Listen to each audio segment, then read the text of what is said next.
Hello everyone. This is Baljeet from vocabulary educational. हम फिर से आ गए हैं एक नई वीडियो लेके। एंड आज की जो हमारी वीडियो है that is related to speaking. और आज हम लेके आए हैं आपके लिए एक न्यू क्यू कार्ड जो कि है describe a party that you enjoyed. ठीक है जी, आज हम वो पार्टी के बारे में डिस्कशन करेंगे जो आपने अभी इंजॉय की है। And what you have to say when and where the party was held. कब हुई ये पार्टी, ठीक है जी, और कहाँ हुई, व्हेन एंड वेयर। ठीक है जी। नेक्स्ट है हु अटेंडेड द पार्टी, मतलब पार्टी में कौन कौन आया था, आप तो गए ही थे, और कौन कौन आया था वो बताओगे। What kind of party it was, तो आप ये बताओगे कि वो पार्टी कैसी थी। आपकी कोई फॉर्मल थी या इनफॉर्मल पार्टी थी, उसके बारे में डिस्कस करोगे। ठीक है जी। What you did in the party, आपने वहां पे क्या क्या किया। And explain why you enjoyed the party. अब आप लास्ट में बताओगे कि आपने वो पार्टी इतनी एंजॉय क्यों की। ठीक है जी। तो चलिए फटाफट से अब हम सबसे पहले हमेशा की तरह इसके वोकेबलरी वर्ड्स देखते हैं कौन कौन से हैं। First is electrifying. इलेक्ट्रीफाइंग का मतलब होता है एक्साइटिंग। तो जो इवेंट्स हमें बहुत ज़्यादा एक्साइट करती हैं उनको हम बोल देते हैं इलेक्ट्रीफाइंग। अच्छा, आजकल आप लोग देख रहे होंगे दलजीत दोसांझ है जो उसके कॉन्सर्ट्स बहुत इलेक्ट्रीफाइंग हो रहे हैं, है ना। लोग जो है पूरे वर्ल्ड में उसके कॉन्सर्ट्स देखने के लिए आ रहे हैं। एंड बोल रहे हैं कि उसकी परफॉर्मेंस बहुत इलेक्ट्रीफाइंग थी, या फिर उसके जो स्टेज शोज हैं वो जैसे बोलते हैं ना आग लगा रहे हैं, मतलब हर किसी को बहुत ज़्यादा पसंद आ रहे हैं। तो उस वाली इवेंट को हम इलेक्ट्रीफाइंग इवेंट कह सकते हैं, एक्साइटिंग। ठीक है जी। सेकेंड वर्ड है मॉडर्निटी। मॉडर्निटी का मतलब होता है इनोवेशन, मतलब मॉडर्न। मॉडर्न चीज़ें जैसे ट्रेडिशनल चीज़ें जो होती हैं वो पुरानी होती हैं, या फिर हम बोलते हैं पूरी स्ट्रक्चर्ड होती हैं, सेम टू सेम सी होती हैं, है ना। तो मॉडर्निटी मतलब कुछ इनोवेशंस डाली हुई हो जैसे कुछ। ठीक है जी। नेक्स्ट वर्ड है कंटेजियस। कंटेजियस का मतलब होता है जैसे इन्फेक्शियस। इन्फेक्शियस क्या होता है, जो इन्फेक्शन फैलाता है। ठीक है जी। जैसे हम बोलते हैं ना कम्युनिकेबल डिजीजेस, तो एक बंदे से अगले बंदे में जाती रहती हैं, तो वो बोलती हैं, वो चीजें हो जाती है कंटेजियस। नेक्स्ट है जी ट्रेजर। ट्रेजर क्या होता है, चेरिश करना बहुत ज्यादा, मतलब कि चेरिश करना, पसंद करना जिसे हम कह सकते हैं। ठीक है जी। नेक्स्ट वर्ड है इंट्रोवर्ट्स। इंट्रोवर्ट्स होते हैं रिजर्व्ड। इंट्रोवर्ट है जी एक्सट्रोवर्ट का एंटोनिम्स। हम लोग पहले भी पढ़ चुके हैं, एक्सट्रोवर्ट वो बंदे होते हैं या वो लोग होते हैं जिनको लोगों के साथ में घुलना मिलना बहुत पसंद है। और इंट्रोवर्ट उनके उल्टे, जो लोग चुप ज्यादातर शांत रहना पसंद करते हैं, अकेले अकेले रहना पसंद करते हैं। ठीक है जी, उनको हम बोलते हैं इंट्रोवर्ट्स या फिर रिजर्व्ड। नेक्स्ट है जी ओवरवेल्म्ड। ओवरवेल्म्ड का मतलब होता है ओवरबर्डन्ड। ठीक है जी, जैसे बोलते हैं ना हतोत्साहित हो जाना, मतलब कि बहुत ज्यादा, हम बोलते हैं ना प्रफुल्लित हो जाना किसी भी चीज को लेके, तो उसको बोलते हैं हम ओवरवेल्म्ड। ठीक है जी। तो चलिए आइए अब हम देख लेते हैं फटाफट से idioms. First idiom is pack to the rafter. Pack to the rafter मतलब होता है एक्सट्रीमली क्राउडेड, मतलब कि ऐसा प्लेस जो बहुत ज्यादा एक्सट्रीमली क्राउडेड हो, तो उसको बोल देते हैं पैक टू द राफ्टर। ठीक है जी। सेकंड है till the cows come home. Till the cows come home का मतलब होता है for a very long time. अच्छा, पुराने जमाने में क्या होता था बेटा, यू माइट हैव हर्ड, गांव में लोग ना अपने एनिमल्स को, काउस को, बफलोस को चराने के लिए लेके जाते थे, ग्रेजिंग के लिए। और जब ग्रेजिंग के लिए जाती थी काउस, तो घर पे वापस बहुत देर बाद आती थी, मतलब सुबह अगर चले गए तो शाम को आई। ठीक है, तो इसीलिए ये इडियम्स बन गया है कि till the cows come home, मतलब बहुत लंबे टाइम के लिए। ठीक है जी। नेक्स्ट इडियम है hit the nail on the head. Hit the nail on the head का मतलब होता है टू बी एग्जैक्टली राइट और एक्यूरेट, मतलब सही जगह पे। जैसे हम बोल रहे हैं ना कि आजकल वो कोई एक आप देखते हो रील भी चल रही है, तो सही पकड़े ना, अब पकड़े, तो वो जो रील है वो ये क्या बताती है, मतलब आप सही सिचुएशन पे हिट कर रहे हैं, सही बात समझ गए। तो hit the nail on the head means exact चीज को समझना या एक्यूरेट चीज को समझना। क्लियर है जी। नेक्स्ट है captain of your own ship. Captain of your own ship का मतलब ये होता है कि in control of your decision और लाइफ। जैसे हम बोलते हैं कोई भी समुद्री जहाज पे जो कैप्टन होता है वो अपनी शिप का खुद ही ओनर होता है, खुद ही वो सारे डिसीजंस लेता है, तो मतलब कंट्रोल करता है सारी चीजें। तो यहाँ पर जो हम चीजें अपने कंट्रोल पे अगर कर रहे हैं तो we are the captain of our ship, मतलब खुद जैसे कह सकते हैं हर चीज के लिए जिम्मेवार। ठीक है जी। नेक्स्ट है keep my cool. Keep my cool का मतलब होता है stay calm in a stressful situation, मतलब किसी भी स्ट्रेसफुल सिचुएशन में भी काम रहना, शांत रहना। ठीक है जी। नेक्स्ट है heart and soul of the party. Heart and soul of the party वो इंसान होता है जो पार्टी की जान और शान होता है ना। जब आप देखते हो कि आपका कोई ना कोई ऐसा दोस्त होगा जो अगर पार्टी में ना हो तो आपको मजा नहीं आता। ठीक है जी। तो वो वाला बंदा heart and soul of the party होता है। क्या बताया मैंने यहाँ पे, द मोस्ट इंपॉर्टेंट और lively part of the party, तो मतलब यहाँ पर किसी चीज के लिए भी हम यूज कर सकते हैं कि वो वाली चीज, जैसे music and dance are the heart and soul of the party, या फिर food is the heart and soul of the party. ठीक है जी। नेक्स्ट ईडियम आ गया in a blink of an eye. In a blink of an eye का मतलब होता है बेटा पलक झपकते ही, मतलब वेरी क्विकली, बहुत जल्दी, तो वही वेरी क्विकली या इन एन इंस्टेंट, मतलब बहुत जल्दी फटाफट कोई चीज। नेक्स्ट इडियम है blow off steam. Blow off steam का मतलब क्या होता है, टू रिलीज स्ट्रेस और टेंशन, मतलब कि टेंशन भगाना, टेंशन दूर करना। तो यहाँ ब्लो ऑफ स्टीम का मतलब है जैसे स्टीम निकलती है, आप प्रेशर कुकर में से देखते हो स्टीम निकलती है, तो इसका मतलब स्ट्रेस डाउन हो जाता है। तो ब्लो ऑफ स्टीम हमारे अगर हम यूज करें कि अपने आप को रिलीज करना स्ट्रेस से, टेंशन से, एंजाइटी से। ठीक है जी। तो चलिए अब फटाफट हम आ जाते हैं इसके सैंपल आंसर पे। एंड हमारा सैंपल आंसर है parties for me are like the cherry on the top of life's cake। Cherry on the top मैं आपको पिछले क्यू कार्ड में भी बता चुकी हूँ, मतलब एक एक्स्ट्रा बेनिफिट, एक एक्स्ट्रा एडवांटेज है। ठीक है जी, लाइफ के केक की, मतलब कि हमारी लाइफ में जो पार्टीज हैं ये हमें और एक्स्ट्रा जो कह सकते हैं एडवांटेजेस देते हैं, मजे देती हैं। ठीक है जी। And there is one in particular that stands out, तो मैं यहाँ पे किसी पर्टिकुलर के बारे में बात करने वाली हूँ। I vividly remember the time I attended my cousin's wedding reception। तो मैं बता रही हूँ कि मुझे अच्छी तरह याद है कि जब मैंने अपनी कजन का वेडिंग रिसेप्शन अटेंड किया था। It was held in December last year at a grand banquet hall in new Delhi. तो ये दिल्ली में बैंकेट हॉल में हम लोगों ने अटेंड किया। ठीक है जी।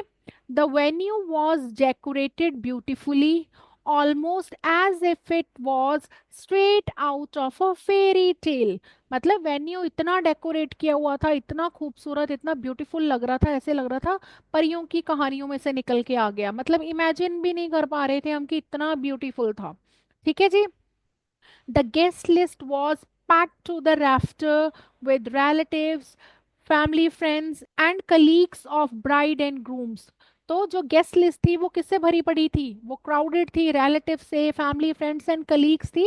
ब्राइड होता है दुल्हन, एंड ग्रूम जो होता है दूल्हा। ठीक है, इन दोनों के फ्रेंड्स, रिलेटिव्स एंड कलीग्स के लॉन्ग लिस्ट थी जो गेस्ट थे। Everyone dress to the nine. Dress to the nine मतलब ब्यूटीफुली, बहुत सुंदर सुंदर कपड़े पहने हुए थे सबने, बहुत सुंदर लग रहे थे। क्रिएटिंग एंड इलेक्ट्रीफाइंग एटमोसफियर, तो मैंने आपको इलेक्ट्रीफाइंग का मीनिंग बताया था, एक्साइटिंग, मतलब सारे लोग बहुत खूबसूरत लग रहे थे। ठीक है जी। The party was a wedding reception which is usually a formal event, but this one had a mix of tradition and modernity, making it all the more enjoyable। ठीक है जी। हालांकि ये वेडिंग रिसेप्शन जो था एक फॉर्मल पार्टी थी, but ये mix था किसका, ट्रेडिशंस का एंड मॉडर्निटी का, और इसी ने इसको और ज्यादा इंजॉयबल बना दिया। क्लियर है जी। चलिए आगे देखते हैं।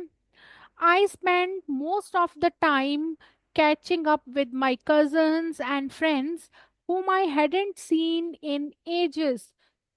तो मैंने बताया मैं ज़्यादातर टाइम अपने कजन्स एंड फ्रेंड्स के साथ में रही जिनको मैंने एजेस से नहीं देखा था, मतलब बहुत सालों से नहीं मैं जिनसे मिली थी। We danced, eat delicious food and took part in fun games। तो हम लोगों ने डांस किया, खाना खाया बहुत ही जो कि डिलिशियस था, एंड फन गेम्स में भी पार्टिसिपेट किया। To add icing on the cake, a famous DJ was playing, and the music was so lovely that we danced till the cows came home. तो हमने क्या किया, वहां पे एक फेमस डीजे प्ले हो रहा था, तो हम लोगों ने म्यूजिक सुना एंड डांस किया बहुत देर तक, ठीक है जी। It felt like time flew by, तो ऐसे लग रहा था समय तो बिल्कुल उड़ ही गया, पता ही नहीं चला, पलक पलक झपकते ही टाइम निकल गया। What made the party truly special was the sense of togetherness. Everyone was in high spirit. High spirit का मतलब ये सभी लोग बहुत उत्साहित थे. And love and happiness in the air were contagious. ठीक है जी. It was a perfect blend of joy, laughter, memories that I will treasure for long time. तो ये मेरे लिए एक बहुत ही अच्छा मेमोरेबल मोमेंट था, क्योंकि यहाँ पे हमने एंजॉय किया, ब्लेंड ऑफ जॉय था, हंसी मजाक और मेमोरीज हम लोगों ने ट्रेजर की, ठीक है जी। This party truly hit the nail on the head in terms of fun and enjoyment, which is why I enjoyed it so much. ठीक है जी। चलिए अब फटाफट से इसके फॉलो अप्स देख लेते हैं। First question is, what are the difference between holding a party at home and in a public place? ठीक है जी। तो मैंने बताया, holding a party at home is like being a captain of your own ship। ठीक है जी, घर पे पार्टी जो है ऑर्गेनाइज करना is like captain of your own ship, as you control everything from decoration to guest list. क्योंकि जो खुद हम पार्टी ऑर्गेनाइज अगर करते हैं तो हम कैप्टन ऑफ शिप होते हैं, हम खुद ही सारी चीज़ें डिसाइड करते हैं, whether it is decoration, food और guest list. However, in a public venue we have more space and professional services, but it can be a bit heavier on pocket। heavier on pocket का मतलब होता है costly। ठीक है जी। लेकिन क्या है, मैंने बताया पब्लिक जो वेन्यू है वहाँ पे स्पेस ज़्यादा होता है और प्रोफेशनल सर्विसेज होती हैं, लेकिन ये बहुत ज़्यादा कॉस्टली होता है। Each has its own charm depending on the occasion. ठीक है जी। Next question is, what would you do if you were disturbed by a neighbor's party? तो बोल रहे हैं जी, अगर आपके नेबरहुड में कोई पार्टी हो रही हो और आप डिस्टर्ब हो रहे हो तो आप क्या करोगे। तो मैंने बताया, if I were disturb by neighbours party, I would first try to keep my cool. मैं पहले शांत रहूंगी एंड अप्रोच देम पोलाइटली, और जाके उनसे पोलाइटली बात करूंगी। A simple conversation can go a long way, but if the noise goes over the top, I might consider talking to building management. तो पहले मैं क्या करूंगी, आराम से जाके पोलाइटली बात करूंगी, लेकिन फिर भी अगर वो जो नॉइज है और बढ़ती रही, मतलब मैं डिस्टर्ब होती रही, तो मैं जो बिल्डिंग मैनेजमेंट है उनसे बात करूंगी। ठीक है जी। Third question is, do you think music and dancing are a must at a party? ये पूछ रहे हैं जी कि आपको लगता है म्यूजिक और जो डांस है ये जरूर होना चाहिए, जरूरी है पार्टीज के लिए। तो मैंने बताया, in my opinion music and dancing are often the heart and soul of a party. तो ये पार्टी की जान होते हैं जी।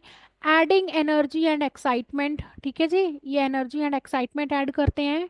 However, it's not a must, ये जरूरी नहीं है।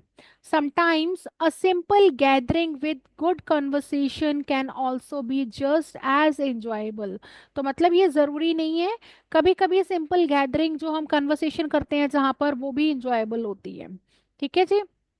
Fourth question is, do you think those who tend to stay at home are less healthy than those who often attend parties?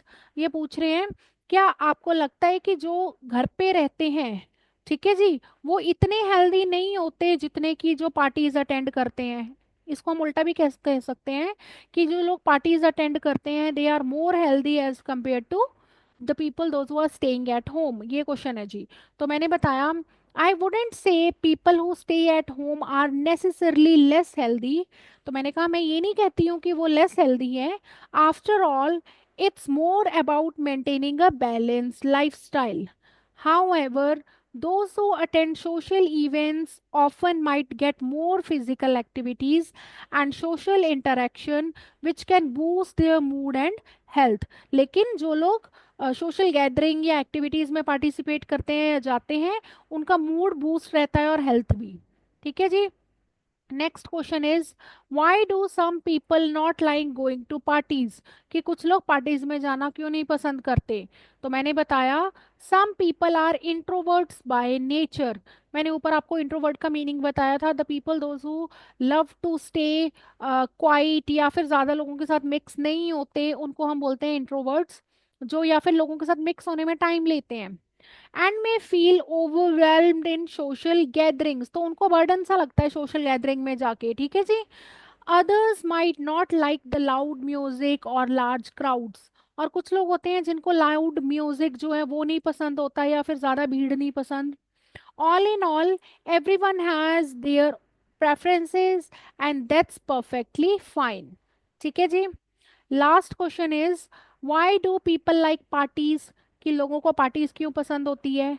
People enjoy parties because they are a great way to blow off steam. तो मैंने यहाँ पे blow off steam का meaning पहले ही बताया था, stress release करने के लिए, है ना। तो लोगों को पार्टीज इसलिए पसंद है क्योंकि वो स्ट्रेस रिलीज करती हैं। And connect with friends and family, तो वो फैमिली एंड फ्रेंड्स के साथ हमें कनेक्ट भी करती हैं। In the blink of an eye, you can make new memories, and it's always nice to have a reason to celebrate life's little moments. ठीक है जी। तो पलक झपकते ही हम नई नई मेमोरीज बना लेते हैं, हम इंजॉय करते हैं। And we should enjoy every, कह सकते हैं, मोमेंट ऑफ लाइफ, है ना। तो इसीलिए लोगों को पार्टीज करना पसंद है। ठीक है जी। आई होप आपको आज की वीडियो पसंद आई होगी। अगर आपको हमारी वीडियोस पसंद आती हैं, प्लीज़ हमारे चैनल को सब्सक्राइब करें एंड हमारी वीडियोस को लाइक करें। मिलते हैं हमारी नेक्स्ट वीडियो में जल्दी ही। तब तक के लिए टेक केयर, बाय बाय।